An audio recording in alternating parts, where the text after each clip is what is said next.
Do you all get social anxiety, and why do you think you get social anxiety? I don't think most men are vulnerable enough. Vulnerability is attractive. Who would my groomsmen be if I got married? And then you don't see them for 3 months because they went through YC or something. And it's like, did you die? And it's like, nah, I just succeeded. I studied computer science in school, but like I don't remember anything. And when people talk about all the AI stuff, I just like, sometimes I just like nod my head pretending I know so I don't seem dumb. Coming from like a really shy kid who just like, not self-confident, anxiety about social situations all the time, to now running a 150,000 member community, hosting events, running a founder house. I understand what you said about how there's like an expectation of like exchanging valuable insights in a conversation in SF. Also, I think another determinant of like a really close friend is just like, basically if you're going through something really hard, they're there for you. They don't leave you because they see you going through a really hard time. Grace, can we see you? Right here? Okay, cool. I'm ready. I'm just yeah, you're like recording. Hey guys, it's Maggie. So today we're at the Bunny House. I have a bunch of content creators and founders around me. Do you guys want to like introduce yourself? Like say your name, maybe like what you do, what you're passionate about? I'm Eugene. I'm a content creator. I make content about ADHD. My Instagram is at ADHD founder. My name is Fahad. I'm a founder / content creator. I make podcasts about successful entrepreneurs and how they did what they did. You can find me on YouTube at Ahmed Fahad. Hello, I'm Anthony. I'm building Flirtual, the first VR dating app. You can find me on Twitter at Existany. Yo, howdy everyone. I'm Grace. I'm a founder, content creator, and a designer. I run this community called Design Buddies, and I create content about design and career. Find me everywhere on the internet at Grace Ling, Ling. Hello, I am Rox Codes. I make codes. I make tools for YouTubers and other content creators. I'm at Rox Codes on everything with an X. Okay, awesome. So originally I was gonna like have us all answer like scripted deep questions, but I feel like a lot of people in this room are like interested in deep conversations. So we can just do like, someone can just like propose a deep question and whoever wants to answer it can answer it. Gene, you said like you're super interested in deep conversation. Is there anything like you want to ask? Talk about anxiety. Yeah, so there's two different types. There's social anxiety and performance anxiety. The question would be, do you all get social anxiety, and why do you think you get social anxiety? Yeah, I think I can start. Let me think. I think maybe in the past, I feel like if you were to like meet someone new, you would.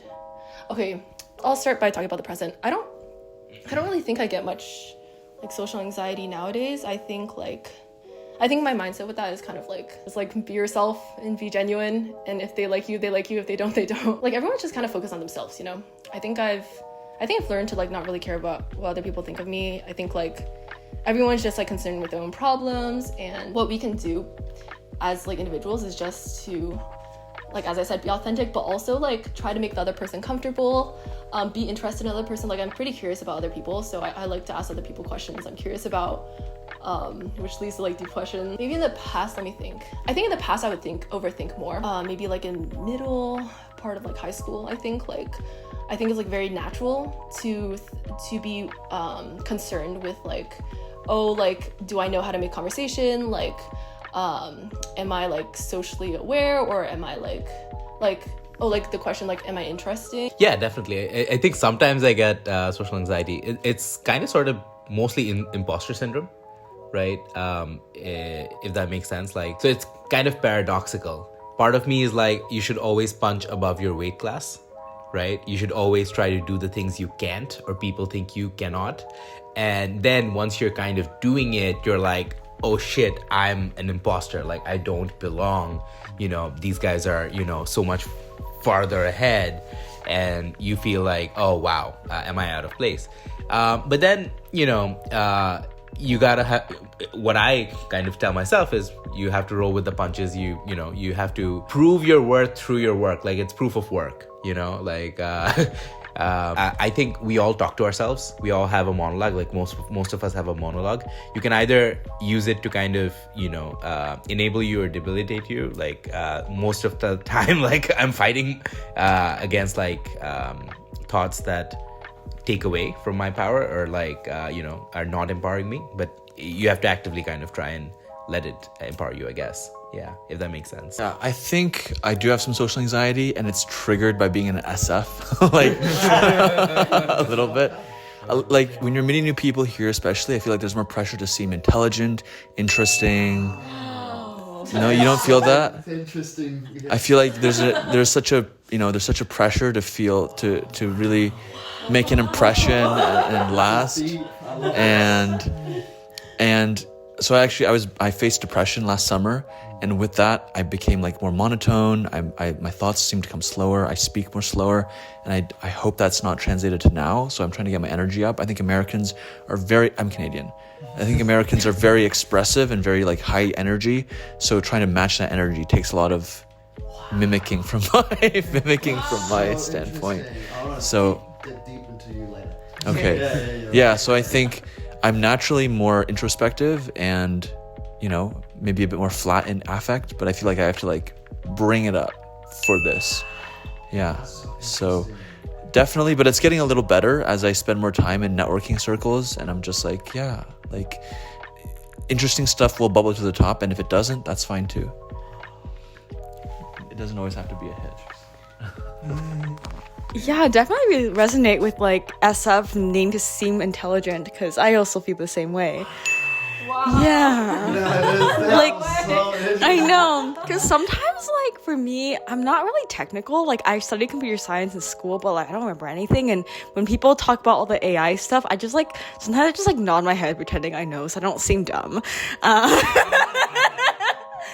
But social anxiety, I feel like I had an interesting relationship with it. Like in school, when I was a kid, I was actually bullied a lot. I think I've always liked making people laugh, and like this, for example, I told like poop jokes in middle school, and I would get hated on so much. Like I got sent to principal's office, and all the kids were bullying me a lot, and it actually was kind of like a low point in my life where all the kids, it got to the point where kids in middle school were telling me like, don't live anymore. And experiencing that as a 12-year-old was kind of a lot. And I feel like throughout high school, I was really conscious of what other people thought of me. I was really self-conscious, and this looked like me just being in my room all the time. I was like really just to myself. I was afraid to be in social circles because I was like, what if people find things to like bad things to like hate on me for? Like I don't want to be hurt again. And so I just kind of closed off, really introverted in my room throughout like high school and college. And then after college, I started Design Buddies, and it just like blew up on the internet. And I was like, damn, I feel like getting opportunities to connect with so many people out there, I start to learn about different perspectives in lives, everyone's different journey. So it really helped me be open myself again. And coming from like a really shy kid who just like not self-confident, anxiety about social situations all the time, to now running a 150,000 member community, hosting events, running a founder house, I was like, yeah, yeah, it all came a long way. Now I feel like it's just like putting myself outside my comfort zone all the time helped me grow and realize, oh, people are nice. If they're not, that's okay. There's other people out there. And that helped me like get over social anxiety. Yeah, dude. I think what you said earlier really resonated with me. I feel like social anxiety is when the voice in your head's kind of louder than the voices on the outside, you know? Like, you just walk into a room and your brain's like, this is going to be bad. And it doesn't actually matter what's happening. Like, no matter what's happening, you're like, this person's going to hate me. Or like, this person's too important, or something like that. And I don't know, my brother always called it, it's like the story you tell yourself in your head. And that always feels like it happens, probably for me, a good amount. Like, even being technical and in SF, it's like, a lot of people would look at me and say I belong here, but it's like, the great thing about SF is there's always another room that you don't belong in. So I think I had to get over it. Like, I started as an introvert, and I think I worked my way towards extrovert by kind of realizing, like, yeah, actually, most people aren't evil. You know, like, most people don't hate you by default, and you don't have to overcome a lot. Like, actually, you're all starting on equal footing, but it takes a lot to get there. Like, every party I go to, like, even that party we were at recently, Eugene, it was like every time I moved circles, there's like a whole level of activation energy I had to overcome again, where I was like, okay, here we go. We're going to walk in again, and I'm just going to say to somebody, hey, do you want to be friends? And it's either going to work or it's not. And no matter what, I'm just going to go to the next circle.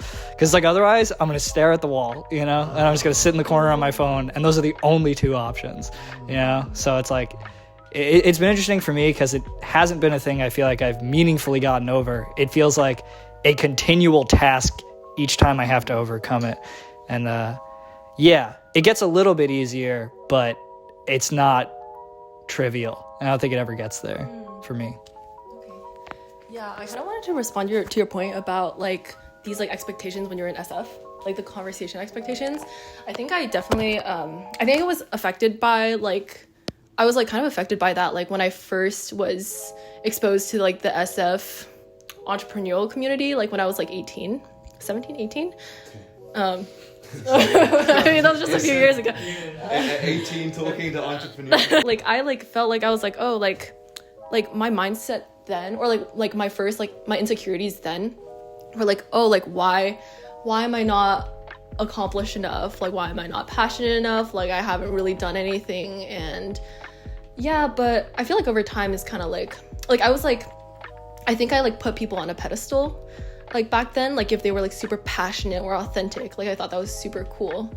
But I think like over time I've come to realize like none of that stuff really matters. I think like the only thing that really matters in the end is just how you treat people and like try to be a good person and be kind, and that's literally it. That's like all that matters. And like I understand what you said about how there's like an expectation of like exchanging valuable insights in a conversation in SF. And I feel like yeah, there's like a lot of smart people, so you feel like you have to like add to the conversation. But I think at the end of the day, it's not really about that. Like I don't think friendship is about that. Friendship is more about just like enjoying spending time with someone else and just like vibing with them, maybe having like a shared sense of humor. And of course like deep conversation is important and stuff, but I think it's really just finding that people you like and people like you enjoy like hang out with. We can like actually talk about like the topic of friendship. I think that's like really interesting because I feel like I'm blocking someone. I can't really see.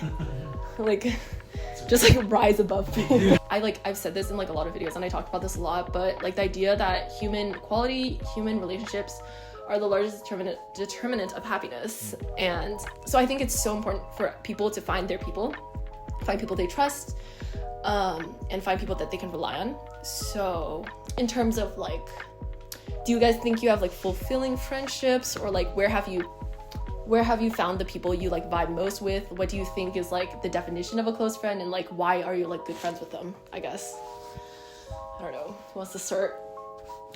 So I'm from New Zealand. I just got to SF about 2 months ago, so I'm building my new network of close friends. Yeah. In New Zealand, I have 2 best friends, and my definition of best friend is you're able to share everything with like all your deepest, darkest demons as well, because once you talk about them, you start to feel validated, like, hey, other people experience these issues too. So being comfortable with the other person in a way that you can express anything that comes up. So I think this is a topic that I do like to talk about. I don't think most men are vulnerable enough. I think most men they see society as, oh, you gotta look a certain way, you gotta act a certain way. But I hugely disagree with that. I think a lot of people need to be more vulnerable and open up about their feelings and talk to other people about their feelings, because I think like men's higher suicide rates as well, like being able to talk about your feelings to other people, that's a huge problem. It's not weakness. Vulnerability is attractive. Defining a close friendship, yes, being able to be vulnerable to them without being judged and being able to lift each other up. And I think it's really important to set a time aside once a week to go out for a dinner or like just talk with that group of people on a regular basis. I used to think I don't have any friends. I used to just hang out with folks that I worked with all the time. And so long story short, TLDR about me, I was working on a company for 7 years. And the initial founding team, we spent every waking hour with each other for like years. And I felt like, and I was very young. I was 10 years younger than everyone else at the time. Like I was in high school, but they were older. And then I didn't really have friends in high school and all throughout college because I was like always obsessed about the startup. And I felt like I didn't have any friends, but recently what I think is the situation is exactly what you said, which is I do have people who lift me up and who will listen to me without judging me and do understand me. And I think that's what friendship is. And so maybe I've had friends all along, but I didn't really think about it all that much. I think it's very organic. It's very tight-knit. I'd say I have 2 friends, right? I have 2 really good friends, and that's kind of it. And I'm okay with that, yeah. I think social science research shows you can only have 5 close friends at any time. At any one time. You can have more than that inactive, but active, you can only, your brain has like the capacity for 5, excluding family. I can link you the article if you're curious. And I think that's pretty true based on location. So I've moved a lot, whether for university, for school, or now for work. And I feel like when you don't have friends in a city or a place, it's really tough. So I have like one close friend here that I know since high school, and I'm like building more friendships. Some of them from 2022 when I visited here for a few months, and some of them new here. But I think it's a tough process. Like it takes a lot of time and a lot of effort to do, and it's kind of like dating. It's kind of like, but also almost maybe less pressure than that. But still very important, because friends, I think, even though we don't prioritize them enough a lot of times, they have a huge impact on your health and your like happiness levels. So I think this city gets a lot of transplants, and that's cool in a way because you get to meet a lot of new people, but it's also sad in a way because everyone's social network is like very loose and shallow, and people are kind of floating around. So I think that forces you to become more open. I like that about people here. They're more open than people I meet in Canada mostly, and they have more similar interests to me. They're nerdier on average, which I like. But yeah, that's my take on friendship in SF. About floating around, I've always felt like a floater. Like I don't really have, I feel like I have many friends, and I feel like a lot of people are amazing. I don't really have a best friend because I feel like there's so many cool people out there that I'm pretty close with, and I don't really have like a single person or like a few single people. I don't know if it's like a good or bad thing. It just depends.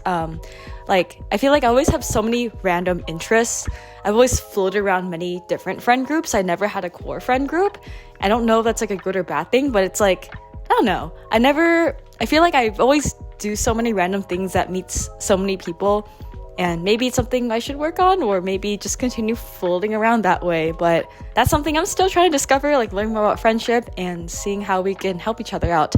I think of like friendship as like learning about each other and seeing how you can help each other, give value, be there, like supportive emotionally, or just helping each other out, having fun together. And that's what friendship means to me. And I happen to have a lot of people like that currently right now where I'm at in my life.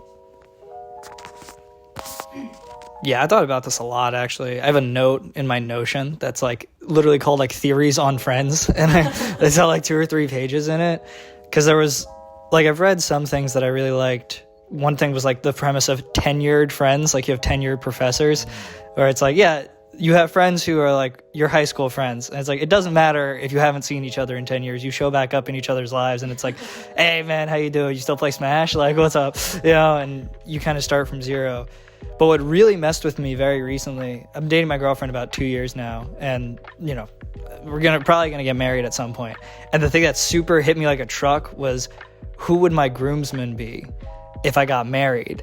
And so I feel like I resonate a lot with what you said, Grace. Like I float around a lot. I know a lot of people, and I have a few people I'm kind of close with, but kind of towards like what you said earlier, a lot of my friends aren't the best at talking about their feelings. Like they don't really get deep. Like I have a lot of people I hang out with who are really cool, but like, you know, obviously my brother is going to be my best man. My other brother will be the other guy. But like, usually you have a few more than that. And it became a really hard picture for me to paint of like, who would stand next to me at my wedding? Like, who would fit that bill if the people I'm close with aren't like, you know, very deep emotionally, and everybody else I hang out with, I only kind of know. So that hit me like a truck and really made me rethink a lot of this stuff. And I still don't have an answer on it. But I've started to come to the point of like, I try to bucket friendships at this point. Like I have people who I talk to when I'm really down, and we like bring each other up, and that's like who we are for each other. And I have people who I talk to when I want to have like just fun, like go play some games or whatever. And then I think there is like that category of best friendship where it gets different. And that's like a category above all else of like, I will come to you with kind of anything for whatever reason. And I'm still trying to figure out how to maintain all of this while still managing this? Because I think, like you said, with so many floaters here, like it gets really tough to actually go deep with anybody, especially because half the people leave, or like they go to an accelerator and then you don't see them for 3 months because they went through YC or something, and it's like, did you die? And it's like, nah, I just succeeded, you know. Like so yeah, it's weird out here, man. In terms of like the groomsmen, I feel like you don't need to have groomsmen or like bridesmaids. Like I think that's like optional. But yeah, I get how it would be really hard. It's like you have to select like certain friends. But yeah, for me, okay. So basically I'm on gap year right now from university, so I'm not in the city where my college is, and I'm not like, basically my friends are all over the place right now. And yeah, I'd say I have like maybe 5 to 10 close friends. I know you said like you could only have like 5 at like one time, so like maybe around that. Everyone's in college or like graduated college already. But I also think that vicinity is like really important. So like basically like my closest friends, like yeah, I could like talk to them about like anything. So I'm like very open and like vulnerable with them. But I also think it's important to have people like in your city, like in like social interactions in your city. For me, like I think if I'm like in my city and I'm not traveling to like SF or something, like my social interaction is from like, I like play basketball at night sometimes, so I like talk to people a little bit there. So I have like some friends from there. Also, I think another determinant of like a really close friend is just like, basically if you're going through something really hard, they're there for you, like 100%. Like they don't leave you because they see you going through a really hard time. I think there's kind of like 3 categories. There's like, if you're going through a really, really hard time in your life, there's the people who leave. There's like the people who will make it worse, like the people who will traumatize you. So you need to cut those people out of your life. Then there's people who see that, and like if you ask them, they'll be there for you kind of, or it's like they're there, but they're not like, it's not like a super close friend in which they're still kind of distant, like they don't really want to engage in your problems basically. And then you have like your close friends where they will be there for you, they will support you, check in on you, and like if you ask them, they will like definitely be there and like help you get through it. So yeah, I think the last one of like people being there for you, I think that's like really important. That's like a trait of a close friend.